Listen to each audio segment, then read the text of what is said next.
ইসলাম কি জানতে চাইলে উত্তর হবে কি? মুসলিম নামে এই কথাটি কয়জন ভেবেছি, হায়রে কয়জন ভেবেছি। ভাবনা চিন্তা যাহাই করি আল্লাহর ইচ্ছায় যেন করি, আল্লাহর ইচ্ছায় কাজ করিতে ইসলাম পেয়েছি। মুসলিম নামে এই কথাটি কয়জন ভেবেছি, হায়রে কয়জন ভেবেছি। আল্লাহর ইচ্ছায় কাজ করো, রাসূল প্রেমিক মুর্শিদ ধরো।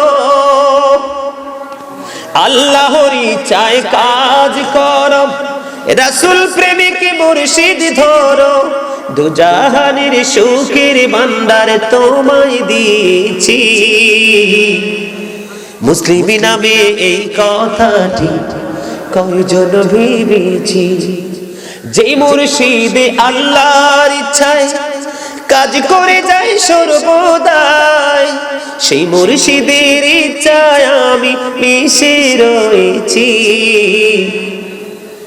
মুসলিম নামে এই কথাটি কয়জন ভেবেছি। মুসলিম নামে এই কথাটি কয়জন ভেবেছি। আল্লাহর ইচ্ছা বান্দার প্রতি অর্জন কর নবীর খুশি, নবীর প্রেমে গুনাহ মাফের খবর শুনেছি। মুসলিম নামে এই কথাটি কয়জন ভেবেছি। বলেন না, কথাগুলো কি বুঝছেন আপনারা? আরো জোরে। আল্লাহ রাসূলকে চিনতে হলে, পেতে হলে আমাদেরকে কোথায় যেতে হবে? হক্কানি আলেমদের কাছে, হক্কানি আল্লাহর ওলিদের কাছে যেতে হবে, ঠিক কিনা বলেন? সম্মানিত উপস্থিতি, বর্তমানে আমাদের বাংলাদেশে কিন্তু ভণ্ড পীর আছে, অনেক আছে। আবার এরকম কিছু ভণ্ড আছে আল্লাহর ওলির মাজারে গিয়ে নাচানাচি করে, বিভিন্ন গর্হিত আচরণ করে, ঠিক কিনা বলেন? ভণ্ড পীরের জন্য হক্কানি ওলিরা কলঙ্কিত নয়। আর আল্লাহর ওলির দরবারে গিয়ে কিছু ভণ্ড মানুষ ভণ্ডামি করার কারণে এটার জন্য আল্লাহর ওলির দরবারও প্রশ্নবিদ্ধ নয়, ঠিক কিনা বলেন? দেখে দেখে বুঝে বুঝে হক্কানি আলেম হক্কানি ওলিদের সাথে সম্পর্ক করবেন। যখন নবীর প্রেম, হক্কানি আলেম ওলামাদের সাথে আপনাদের গভীর সম্পর্ক থাকবে, রাইট হক্কানি আলেম ওলামা যারা, মেরাজ শবে বরাত নিয়ে কোনো কনফিউশন থাকবে না। সম্মানিত উপস্থিতি, বরাত মানে হলো ভাগ্য রজনী। বরাত মানে কি? ভাগ্য রজনী। ওই রজনীতে একটা মানুষের আগামী বছরের সবকিছু নির্ধারণ করা হয়। কত মানুষ মরবে, কত মানুষ পৃথিবীতে জন্ম হবে, আপনার স্বপ্ন ওই মাস এক বছরের ভিতরে পূরণ হবে কি না, সেই নির্ধারণ করা রাত্রটা হলো শবে বরাতের রাত্র, যেটাকে ভাগ্য রজনী বলা হয়, লাইলাতুল বরাত, ঠিক কিনা বলেন? লাইলাতুল বরাতের পরে আছে কি? রমজান। কিছুদিন পরেই কি রমজান। আমার কথা কি আপনারা একমত কিনা? কয়দিন পরে কি আসবে? রমজান। আমি আপনাদেরকে লাইলাতুল বরাত নিয়ে লম্বা কোনো আলোচনা করার কোনো কিছুই নাই। সম্মানিত উপস্থিতি, যারা বোঝে তারা একটুতেই বুঝবে, আর যারা বুঝবে না তারা আরো বললেও বুঝবে না। আমি আপনাদেরকে হযরত ঈসা নবীর জামানা থেকে একটা ঘটনা আমি আপনাদেরকে শোনাবো। বন্ধুরে আমার, লাইলাতুল বরাত সম্পর্কে বন্ধু বয়ান। লাইলাতুল বরাতের রজনী এমন একটা গুরুত্বপূর্ণ নিয়ামত আমাদের জন্য। ঈসা রুহুল্লাহ একদিন ডেকে ডেকে বলছি, ওগো আল্লাহ, এই জামানায় আমার চেয়ে বেশি বুজুর্গ, এই জামানায় আমার চেয়ে বড় তাকওয়া সম্পন্ন, আমার চেয়ে বড় বুজুর্গ আর কোন লোক আছে কি? এবার ঈসা রুহুল্লাহ যখন আল্লাহ রাব্বুল আলামিনকে ডাক দিয়ে বললেন, আল্লাহ রাব্বুল আলামিন ঈসা রুহুল্লাহকে ডেকে ডেকে বলল, তুমি তোমার আশা নিয়ে সামনের দিকে হাঁটতে থাকো। কি করতে থাকো? সামনের দিকে। অনেক মুরব্বীর এই ঘটনাটা আপনাদের জানা থাকতে পারে, হ্যাঁ, এটা অনেকেই জানা থাকতে পারে, এটা অনেক মুরব্বীদের এটা নলেজে থাকতে পারে। বন্ধু, এবার ঈসা রূহুল্লাহ কি করলেন, হাতের আশা নিয়ে তিনি সামনের দিকে হাঁটতে শুরু করলেন। সামনের দিকে হাঁটতে হাঁটতে হাঁটতে হাঁটতে যখন কিছু দূর গেলেন, কিছু দূর যাওয়ার পরে রাস্তার মধ্যখানে একটা বিশাল বড় একটা সাদা পাথর দেখতে পাইলেন। পাথর যখন দেখতে পাইলেন, আল্লাহকে একটা ডাক দিয়ে বলল, গো আল্লাহ, তোমার নির্দেশ, তোমার ইশারায় তো আমি পথ ধরে হাঁটতেছি, এখন রাস্তার মাঝখানে আমি বিশাল একটা পাথর দেখলাম, সাদা পাথর, এখন আমি কি করব? এবার ঈসা রূহুল্লাহকে আল্লাহ রাব্বুল আলামিন অর্ডার করলেন, তোমার হাতের আশা দ্বারা সেই লাঠির মধ্যে আঘাত করো। সুবহানাল্লাহ বলেন না? কি করো? আঘাত করো। আঘাত যখন করতে বললেন, সঙ্গে সঙ্গে এই লাঠি দ্বারা পাথরের মধ্যে বন্ধু আঘাত করলেন। কি করলেন? সঙ্গে সঙ্গে পাথরের মধ্যে যখন আঘাত করলেন, আঘাত করতে দেরি, সঙ্গে সঙ্গে পাথরটা ফাইটা দুইটা টুকরা হয়ে যায়। যখন এই পাথরটা যখন ফাইটা দুইটা টুকরা হয়ে গেল, এবার নজর দিয়ে বন্ধু চাইয়া দেখে এই পাথরের মধ্যে আছে একটা জয়ীফ, একটা বৃদ্ধ লোক, তার সামনে আছে জান্নাতি ফল আর হাতে আছে তার তাসবিহ। ঈসা রূহুল্লাহ আশ্চর্য হয়ে গেল। বন্ধুরে আমার, এই জয়ীফ বৃদ্ধ লোক দেখে তিনি বৃদ্ধ লোককে প্রশ্ন করলো, আপনি যে পাথরের মধ্যে অবস্থান করতেছেন, পাথরের মধ্যে বসবাস করতেছেন, বসবাসের বয়স কত? এবার তিনি উত্তর দিলেন, এই পাথরে বসবাসের বয়স আমার 400 বছর। জোরে জোরে বলেন আল্লাহু আকবার। কত বছর? 400 বছর। এই পাথরের মধ্যে বসবাসের বয়স হলো 400 বছর। এই বুজুর্গি আপনি কেমন করে পেয়েছেন? এই আধ্যাত্মিক শক্তি আপনি কেমন করে পেয়েছেন? এবার বন্ধু তিনি বললেন, আমি আমার মায়ের দোয়ায় সেই বুজুর্গি পেয়েছি। জোরে জোরে সুবহানাল্লাহ। এবার ঈসা রূহুল্লাহ আল্লাহ রাব্বুল আলামিনকে ডেকে ডেকে বলছে, আল্লাহ, ও মনিব, আমি ভুল করেছি, আমি ভাবছি আমার চেয়ে বড় বুজুর্গ আর তো কেউ নেই, এখন দেখতে পাইলাম এই জয়ীফ বৃদ্ধ লোক 400 বছর পার করে দিয়েছে এই পাথরের মধ্যে, যে পাথরের কোনো দরজা জানলা নাই। এবার আল্লাহ রাব্বুল আলামিন বন্ধু ঈসা রূহুল্লাহকে খবর জানিয়ে দিল, হে আল্লাহর নবী, আল্লাহ রাব্বুল আলামিন ঈসা রূহুল্লাহকে ডেকে ডেকে বলল, ঈসা রে, আমার হাবিব, হাবিবুল্লাহর উম্মত, কি আমার হাবিব, হাবিবুল্লাহর উম্মত হযরতে মুহাম্মদ রাসূলুল্লাহ সাল্লাল্লাহু আলাইহি ওয়াসাল্লাম, আমার সেই প্রিয় নবীর উম্মত যদি শুধু লাইলাতুল বরাতের একটা রাত্রিতে যদি ইবাদত বندگی প্রাণ ভরে করতে পারে রে, তাহলে তুমি যে প্র্যাকটিক্যালি দেখেছো পাথরের মধ্যে 400 বছর কাটিয়ে দিয়েছে, ওই পাথরের যে 400 বছর অবস্থান করনেওয়ালা ব্যক্তি, ওই ব্যক্তির চাইতে বড় দামি হয়ে যাবে। আল্লাহকে ওয়াজ অস্বীকার করার সুযোগ আছে? কথা বলে না কেন? আছে? নাই। কথা কি বুঝতে পারছেন আপনারা? আসছে 18 তারিখ রাত্রে লাইলাতুল বরাত। এই লাইলাতুল বরাতের রজনীতে যদি সম্ভব হয় 3টা রোজা রাখবেন। কয়টা? কথা বলেন, কয়টা? আগের দিন একটা, বরাতের দিন একটা, পরের দিন একটা, 3টা রোজা রাখবেন। বেশি করে নফল ইবাদত করবেন, বেশি বেশি করে দরুদ পড়বেন, বেশি বেশি করে জিকির করবেন, বেশি বেশি করে আল্লাহ রাব্বুল আলামিনকে খুশি করার জন্য, আল্লাহ রাব্বুল আলামিনের দিদার পাওয়ার জন্য যত তাকওয়া নিয়ে, ভয় ভীতি নিয়ে আমল করা যায় সে আমল করবেন। সুবহানাল্লাহ বলেন। ওই রাত্রিতে যদি আল্লাহ রাব্বুল আলামিন তো বলে দিয়েছেন ঈসা নবীর এই ঘটনাকে কেন্দ্র করে, আমি আপনাদেরকে বলবো ইরশাদুত তালিবিন কিতাবের মধ্যে এসেছে, বন্ধুরে আমার, জিবরাইল আলাইহিস সালাম সর্বোচ্চ মর্যাদা ফেরেশতাদের মধ্যে পেয়েছেন। ঠিক কিনা বলেন? আমার দিকে তাকান। আল্লাহ 600 ডানা দিয়ে বন্ধু সৃষ্টি করেছেন। জিবরাইল আলাইহিস সালাম একটা রাত্রি 1000 বছর নফল ইবাদত করলো। একটানা 30,000 বছর নফল ইবাদত করার পরে আমার আল্লাহ একটা ডাক দিয়ে বলল, জিব্রাইল আমি তো তোমাকে ইবাদত করতে বলিনি, নফল ইবাদত করতে বলিনি। কেন রে জিব্রাইল, তুমি আমল করেছো 30,000 বছর।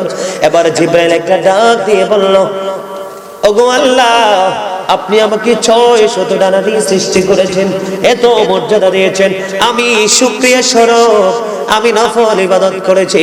আল্লাহ রাব্বুল আলামিন জিব্রাইলকে ডেকে ডেকে বলে, রে জিব্রাইল তুমি সাক্ষী থাকো, আমার হাবিবের উম্মত যদি অল্প কিছুক্ষণ সময় নফল ইবাদতের মধ্যে কাটায় রে, আমি অদ্বিতীয় জান্নাত দিয়ে তাদেরকে পুরস্কৃত করব।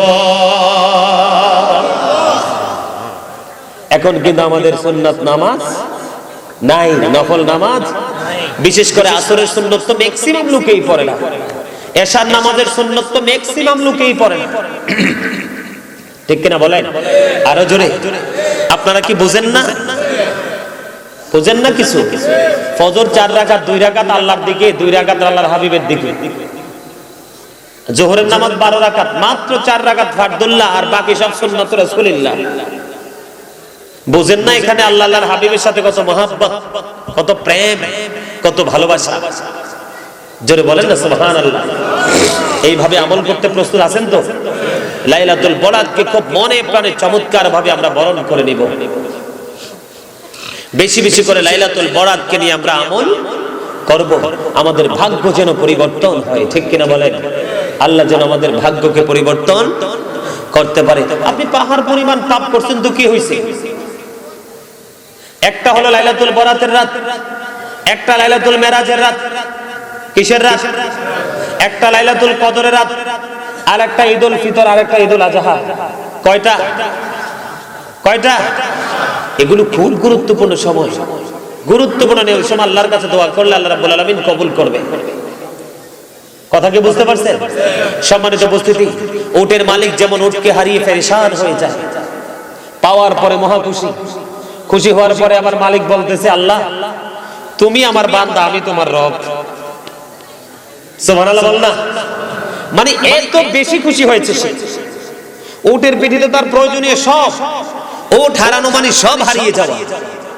উট ফিরে পাওয়ার পরে এত বেশি খুশি হয়েছে, কি বলছে? তুমি আমার বান্দা, আমি তোমার। এটা বন্ধু খুশি হয়ে যে মনটা এলোমেলো হয়ে গেছে, বলে ফেলেছে। আল্লাহর হাবিব বলেছে, ও বন্ধু, উটের মালিক উট ফিরে পাওয়ার পরে যেমনি খুশি হয়, হারিয়ে যাওয়া উটটাকে ফিরে পাওয়ার পরে যেমনি খুশি হয়ে, আল্লাহ রাব্বুল আলামিনের বান্দা যখন অপরাধ করবে, পাপ করবে, পাপ করার পরে যখন আল্লাহর কাছে ক্ষমা চাইবে, ওই উট ফিরে পাওয়া মালিকের চাইতে বেশি আমার আল্লাহ বান্দার প্রতি খুশি হয়ে যাবে। এই শবে বরাতের রাত আসছে, কাজে লাগাবেন। আমাদের দেশের, এই দেশের বাংলাদেশে অনেক মৌলবী আছে, সব ঠিক, দাড়ি টুপি পাঞ্জাবি সব ঠিক আছে, কিন্তু ফতুয়াতে ভুল ভাল ফতুয়া, উল্টা পাল্টা ফতুয়া, তাদের কোনো কথা মানবেন না। আমি আপনাদেরকে একটা পয়েন্ট বলি, এই যে আমার দাদা ভাই যারা আছে মুরব্বী, তাদের জামানা কত সুন্দর ছিল না? পৌত পবিত্র ছিল না? সব রহমতে ভরপুর ছিল না? কথা বলেন না কেন? আমি সাধারণ মানুষের 1% দোষ দেই না, কখনোই না।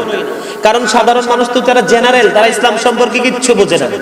শুধু সাধারণ মানুষগুলো বিভিন্ন দলে দলভুক্ত হয়ে বিভ্রান্তি দিয়ে আছে, শুধু আমাদের মতো দাড়িওয়ালা টুপিওয়ালাদের কারণে।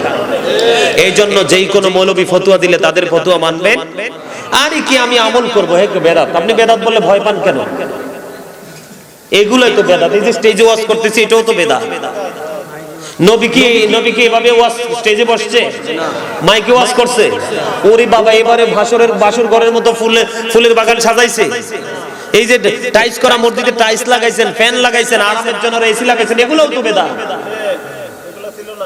আমার নবীর জামানায় যে টুপি ছিল না, এখন ম্যাক্সিমাম অনেকের মন করা টুপি বানায় পরে, টুপিও তো বেদাত। আমার নবী ইমামতি করে কারো কাছ থেকে বেতন নেয় নাই চাইয়া, এটাও তো বেদাত। কথা কি বুঝতেছেন? এবারে গিয়ে সভাপতি, সেক্রেটারি, মুতওয়াল্লি, ক্যাশিয়ার, একবারে তৃণমূল পর্যায় পর্যন্ত যে আপনি লিস্ট করে খাবার খান, ইমামতিকে বিক্রি করে, ওইটাও তো বেদাত।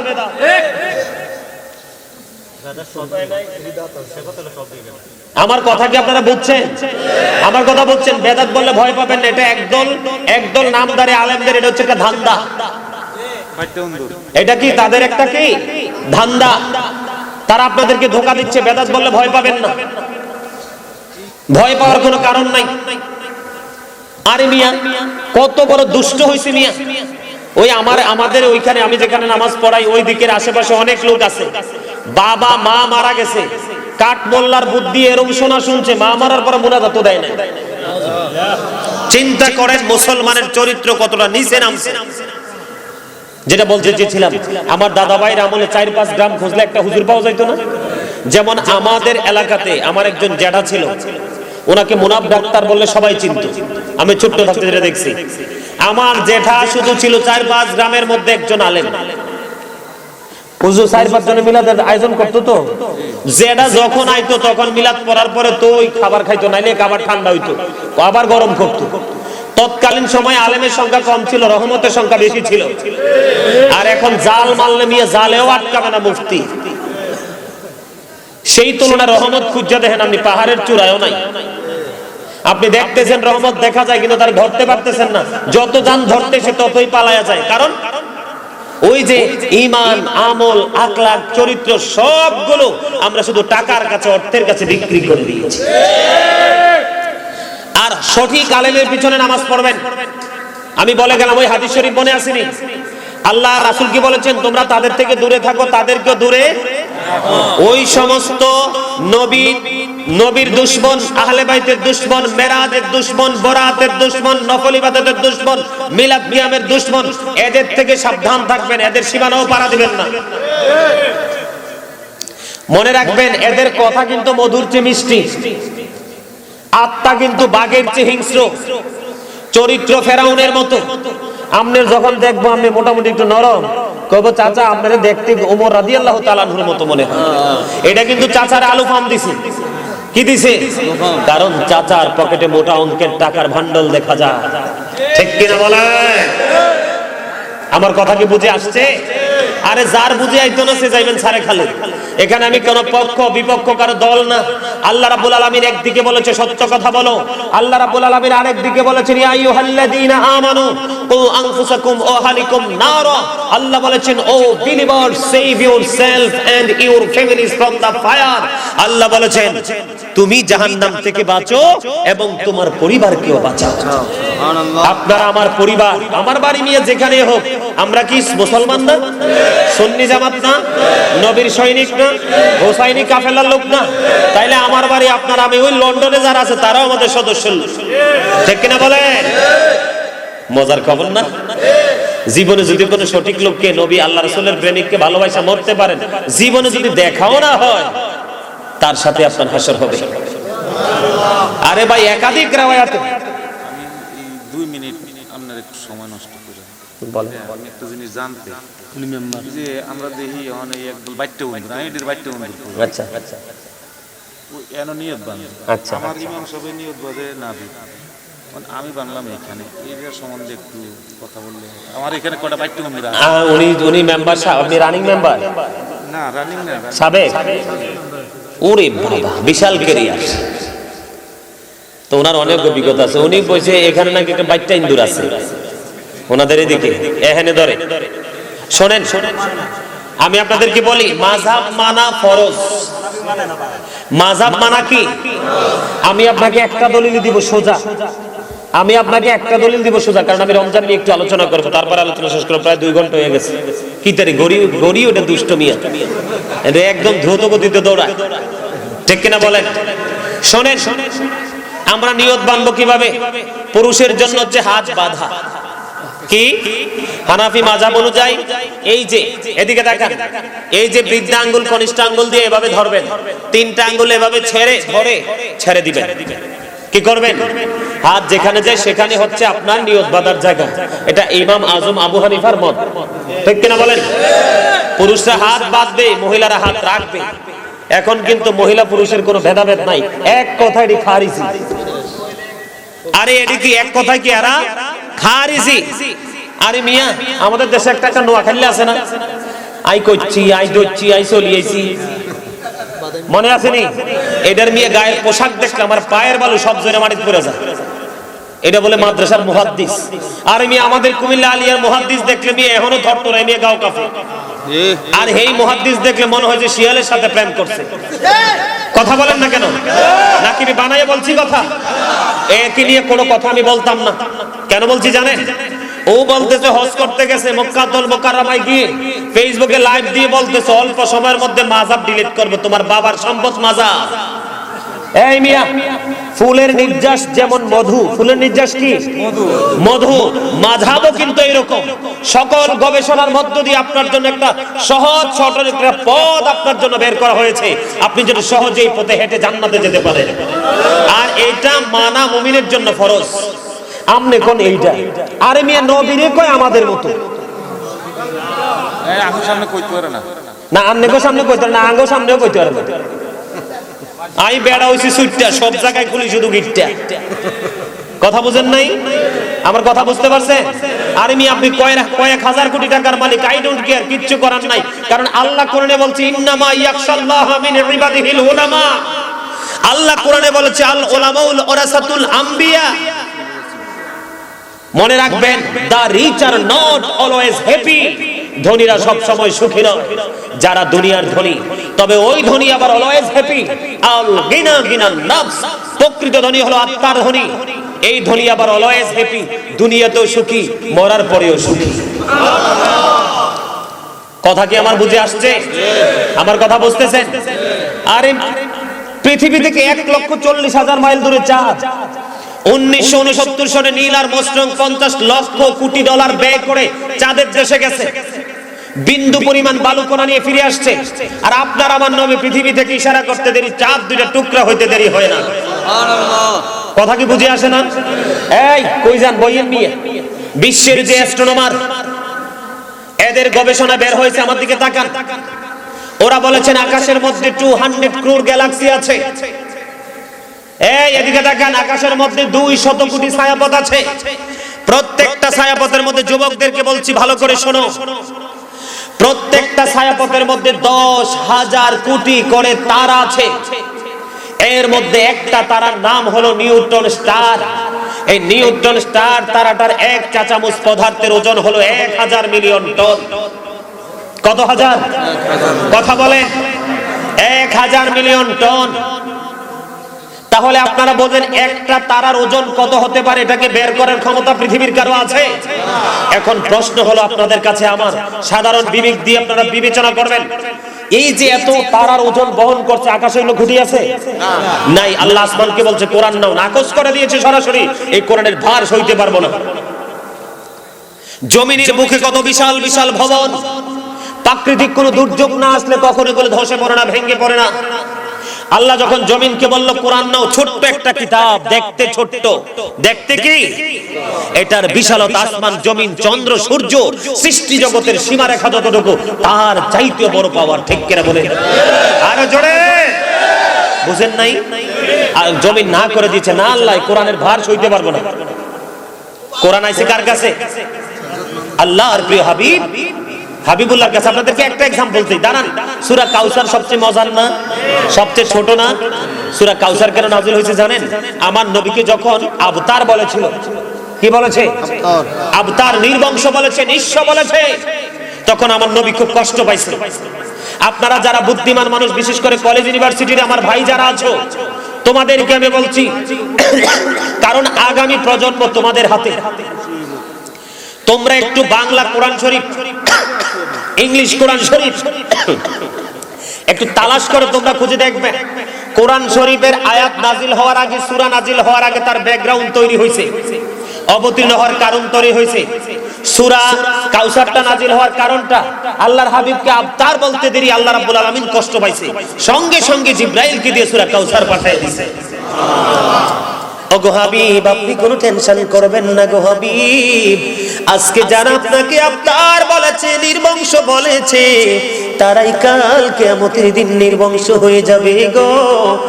আর আপনার সন্তান তুল্য উম্মত সবগুলোর জন্য আমি বরাদ্দ করে দিলাম কাউসার, যার একবার একটু পানি পান করতে পারলে কম পক্ষে 40 বছর কোনো প্রাণীর তৃষ্ণা লাগবে না। কেউ কেউ বলেছে জীবনে কোনো দিন পানির কোনো তৃষ্ণা লাগবে না। সেই নবীকে ওরা বলে এদের মতো। আর নবী আজ থেকে 1450 বছর আগে বলছে আইয়ুকুম মিসলি, তোমরা কে আছো আমার মতো। আজও পর্যন্ত কেউ হাত তোলে না। এত বড় দুঃসাহস, কথা কি বুঝতেছেন? আর ইনি আমার কাছে অবাক লাগে, এই যে আসছে রমজান, বাংলাদেশে যে কত মারামারি কোবাকুবি হবে 8 আর 20 নিয়ে। সহিহ হাদিস থেকে প্রমাণ, আমার নবী 20 রাকাত তারাবি পড়ছে। কত রাকাত? তবে নবী জামাত দিয়েছিল সংসদ, এক একজন এক এক ভাবে বয়ান দিয়েছেন। নবী আমি জেনেছি আল্লাহর প্রিয় হাবিব মাত্র 3 দিন তারাবি জামাতে পড়ছে। কয়দিন? মাত্র 3 দিন তিনি তারাবি জামাতে পড়ছে। এরপরে তিনি জামাতে পড়ে বলে হুজুর কেন গো তিনি 3 দিন মাত্র তারাবি জামাতে পড়লো? তার কারণ হলো আল্লাহর হাবিব বলেছেন আমি যদি প্রতিদিন তারাবি নামাজ জামাতে পড়ি রে, এটা আমার উম্মতের জন্য ফরজ হয়ে যাবে, আর এটা আমার উম্মতের জন্য বড় কষ্টকর হবে, বড় যন্ত্রণার হবে রে। এই জন্য উম্মতদেরকে বাঁচানোর জন্য, উম্মতদেরকে পরিত্রাণ দেওয়ার জন্য বন্ধু আমার নবী 3 দিন জামাত পড়ে আর পড়েনি। এই জন্য আপনি দোকানেও পড়তে পারেন, মসজিদেও পড়তে পারেন, জামাতেও পড়তে পারেন, যখন খানকাতে পড়তে পারেন, আপনার যখন মন চায় সেখানে পড়তে পারেন, শুধু এই কারণে। আর যদি আমার নবী জামাতে পড়তো তাহলে সবার জন্য এটা বাধ্যতামূলক হয়ে যেত। আচ্ছা আপনারা বলেন, আমার একটা গল্প শুনবেন নি বললে? আমার আপনারা যারা আমার এখানে ভক্তবৃন্দ আসেননি, যে অনলাইনে কন্টিনিউ আলোচনা শুনেন, এরকম আসেননি কেউ? শুধু একটা জিনিস নিয়ে অবজার্ভ করবেন, গবেষণা করবেন, সেই জায়গাটা হলো তার দুর্বল পয়েন্ট কোথায়। আপনি যদি তার দুর্বল জায়গাটা খুঁজে বের করতে পারবেন, তাকে 1 মিনিটে ঘায়েল করতে পারবেন, সে আপনার ভক্ত হয়ে যাবে। কথা কি আবার বুঝতে পারছেন? সম্মানিত উপস্থিতি, তো 2 নাম্বার টেকনিক আমি অবলম্বন করলাম। আমি বসে আছি, তাদের কোনো সমস্যা হয় কিনা, তাদের কোনো বিপদ আসে কিনা, সেই দিন আমি তাদের বিপদে আমি যে পাশে দাঁড়াবো। আর না হয় তাদের বাড়ি চাঁপাইনবাবগঞ্জ, আমার বাড়ি কুমিল্লা, তারা আমার কথা কি করবেন? অ্যাকসেপ্ট করবে না। তখন একদিন হঠাৎ করে কাজ করতে করতে বিকাল হয়ে গেল, তো ওখানে আবার প্রতিদিন ইফতার পার্টি হইতো। মসজিদে না, আমরা মসজিদে, আমরা আবার ওই গাট্টিওয়ালার মতো মসজিদে বই বয়ে খাই না, আমরা মসজিদের বাইরে বইয়া খাই। আমাদের দেশে আছে না এরকম? কথা কন না কেন? এই যুবকরা তোমরা বলো, ঘুমাইলে কোনো কিছু হয়নি রাত্রে? হয়। তো হওয়ার পরে শরীরকে পাক থাকে না নাফাক থাকে? এই সময় গোসল ফরজ না নামাজ ফরজ? সবচেয়ে শ্রেষ্ঠ জায়গা বাইতুল্লাহ মসজিদে, এখানে যদি এই কাম হয় তাহলে কি করবা? কও। কথা কয় না কেন? উপায় আছে, উপায় আছে। গাট্টি লয়ে লয়ে দৌড়ায় যারা, তাদের কথা জীবনে শুনবা না, কারণ গাট্টি নিয়ে দৌড়াই আল্লাহ পাওয়া যাবে না। বউয়ের হক বউকে দিতে হবে, সন্তানের হক সন্তানকে দিতে হবে, মার হক মাকে দিতে হবে, বাবার হক বাবাকে দিতে হবে, পাড়া পড়োশির কিছু হক আছে সেই হক আদায় করতে হবে। তারপরে তুমি নামাজি হইলে, আল্লাহওয়ালা হইলে জান্নাত পাইবা। ডক্টর আল্লামা ইকবাল বলেছে, খোদা প্রাপ্তির পথ রয়েছে লুকানো, রয়েছে সৃষ্টির সেবার মাঝে, পাবো না কোথাকে আল খেল্লা তাসবিহ আর যায় নামাজে। দাঁড়িয়ে আছে, টুপি আছে, পাগড়ি আছে, জুব্বা আছে বন্ধু, হাতে আছে তাসবিহ, আস্তিনের নিচে যায় নামাজ। আমি নামাজ পড়তে পড়তে কপাল ক্ষয় করে ফেললাম, কিন্তু সৃষ্টিকে ভালোবাসতে পারলাম না, মানুষকে ভালোবাসতে পারলাম না। এই আমল দিয়ে কোনোদিন জান্নাতে যাওয়া যাবে না। আমার মনে হয় সবার কাছে কথাটা ভালো লাগে নাই না? এবার আসেন, পরে বিকেল হয়ে গেছে, এবার কই হুজুর আজকে তো আমরা কোনো সবজি নাই, এখন আমাদের জন্য একটা ব্যাপার কি, আমাদের জন্য আজকে হুজুর সবজির ব্যবস্থা করতে হবে। আমি তো পাইছি সুযোগ আজকেই, ওয়াজ আমার আজকেই হইব।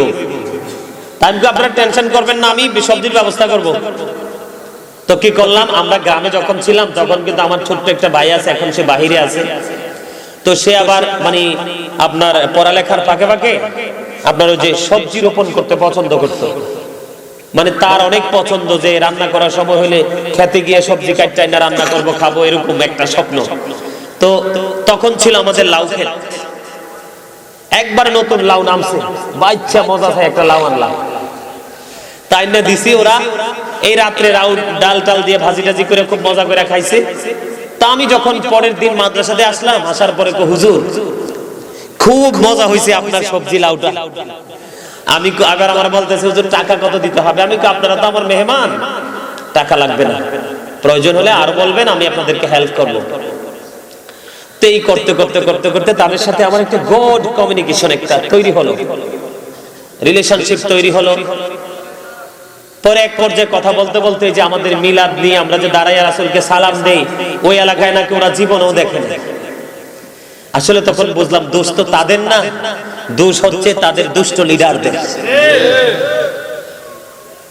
তো পরে তা আমি বললাম ভাই আপনাকে একটা কথা বলবো। লিডারটারে বলল যে ভাই বলেন। তা আমি বললাম আচ্ছা আল্লাহকে বেশি সেজদা দিলে বেশি লাভ নাকি কম সেজদা দিলে? কই না, অবশ্যই আল্লাহকে বেশি সেজদা দিলেই বেশি লাভ।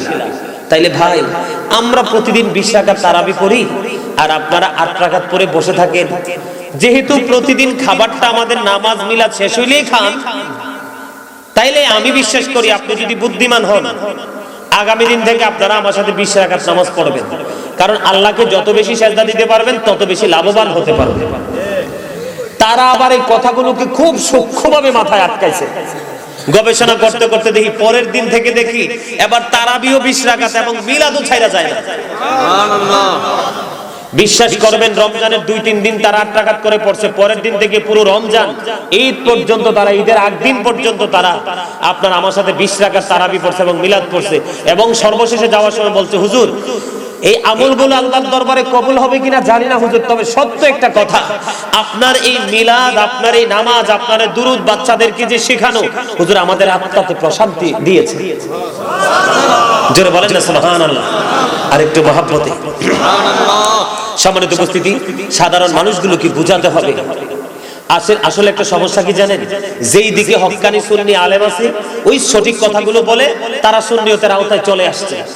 কিন্তু যাদের নসিব খারাপ তাদের মাঝখানে যায় পড়ছে একটা খারিজি, এখানে কোনো হক আলেম নাই, না থাকার কারণে তাদেরকে কথা বলতে বলতে তারা সেই ধারাবাহিকতা নিয়ে চলতেছে।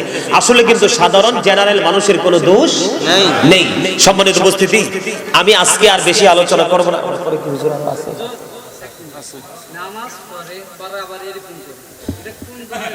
হ্যাঁ আমি আপনার কথা, এই যে এগুলির কথাই বলছি, ওনার কথা না না না, এগুলো তো এগুলো এগুলো এগুলো মোটেও ঠিক না, এগুলো এগুলো এগুলো মোটেও ঠিক না, ঠিক না ভাই, এগুলো মোটেও ঠিক না, এগুলো করা উচিত না। আমি আপনাকে বলি এখানে এখানে বিষয় হচ্ছে এখানে ফেস লাগানি না, ফেস লাগানি নাই। আমার দিকে তাকান, আপনার হাতে নিচে কি মূর্তি আছে? তা আপনি ঠাস ঠাস করেন কেন? হ্যাঁ আপনার হাতে মূর্তি আছে, কাঁধে মূর্তি আছে।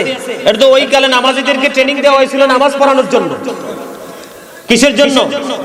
তাদেরকে নামাজের মধ্যে অভ্যস্ত করানোর জন্য তাদেরকে সেই ট্রেনিং দেওয়া হয়েছিল। এখন তো আপনার কাছে মূর্তি নাই। আপনি এখানে বিষয় হচ্ছে আপনি মাযহাব কি বুঝতে হবে, মাযহাব কি বুঝতে হবে। এটা যখন আপনি বুঝতে পারবেন তখনই কিন্তু রাইট এবং রং আপনি খুঁজে বের করতে পারবেন। আর না হয় কিন্তু আপনার পক্ষে বোঝা কোনো সহজ। সম্মানিত উপস্থিতি, না না এখানে কিছু না, একটা প্রশ্ন করছে, ও ভালো কথা বলছে, ওর কথা কোনো সমস্যা না। আমি আপনাদের কি বলি, এদিকে তাকান, জান্নাতের মধ্যে একটা গেট আছে। তোমরা যারা কর্তৃপক্ষ আছো, কমিটির লোক, তাদেরকে বলছি খালি ওয়াজ হুজুরদেরকে দাওয়াত দিয়ে করাইলে কিন্তু হইতো না। ওয়াজ শুনতে হবে, আমল করতে হবে, বাস্তব জীবনে বাস্তবায়ন করতে হবে, ঠিক কিনা বলেন? আমি বলি আপনাদেরকে রমজান মাসে রোজা রাখার সুদ খাবেন না, ঘুষ খাবেন না, বকাঝকা দিবেন না, গালাগালি দিবেন না, মানুষের বদনাম করবেন না, তখন কিন্তু আপনি রোজাদার হতে পারবেন। আপনি রোজাও রাখলেন, সুদও খাইলেন, ঘুষও খাইলেন, বকাঝকা করলেন, সমাজের মধ্যে বিভ্রান্তিও সৃষ্টি করলেন, এই রোজা দিয়ে কিন্তু কোনো ফায়দা হবে না, ঠিক কিনা? সম্মানিত উপস্থিতি, রোজাদারদের জন্য বড় একটা নিয়ামত আছে। কি নিয়ামত? বন্ধুরে আমার, জান্নাতের একটা গেট আছে, সেই গেটের নাম হলো রাইয়ান। আল্লাহ রাব্বুল আলামিনকে ভয় করে, আল্লাহ রাব্বুল আলামিনের দিদারের আশায় সব ফরমালিটি মেইনটেইন করে যে ব্যক্তি বন্ধ রোজা রাখবে, তার জন্য ওই রাইয়ান নামক জান্নাতের গেটটা কিয়ামতের দিন খোলা দেওয়া হবে। যখন পরিপূর্ণ রোজাদার গুলো সেই গেট দিয়ে প্রবেশ করবে, সঙ্গে সঙ্গে অটো এই গেট বন্ধ হয়ে যাবে। জোরে বলেন না সুবহানাল্লাহ। আর একটু মহব্বতে, রমজান মাসে বেশি বেশি করে কোরআন তেলাওয়াত করবেন। একটা কোরআন খতম করলে 70টা কোরআন খতমের সওয়াব। আর আল্লাহর যদি পছন্দ হয় তাহলে এই 70টা থেকে 700 খতমের সওয়াব পর্যন্ত আপনাকে দিয়ে দিবে। আরো জোরে, আর একটু মহব্বতে। সম্মানিত উপস্থিতি, নিজে ইফতার করবেন, অন্যদেরকে ইফতার করাবেন। যদি সম্ভব হয় প্রতিদিন ইফতারি পাঠাবেন। যদি সম্ভব হয় আপনার পক্ষে সেহরি রান্না করে তো গভীর রাতে পাঠানো সম্ভব না, সেহরি খাওয়ার জন্য তাদেরকে আর্থিকভাবে সহায়তা দিবেন। তবে সবগুলোই কাজে লাগবে, টাকাটা যদি হালাল হয়। কিন্তু টাকা তো হারাম। দান করতে করতে যদি উহুদ পাহাড় পরিমাণও দান করে ফেলেন, এগুলো কি হবে না? আল্লাহর দরবারে কবুল হবে না। বক্তা আসতেছে, আরে আমারে বলো না কেন তোমরা? বলতে হবে না যেহেতু 10 পাইছে, ঠিক আছে। এই তুমি এগুলাকে খোলো, এগুলাকে নিয়ে যাও, তোমার মাইক্রোফোন গুলো ফোনগুলোকে নিয়ে যাও।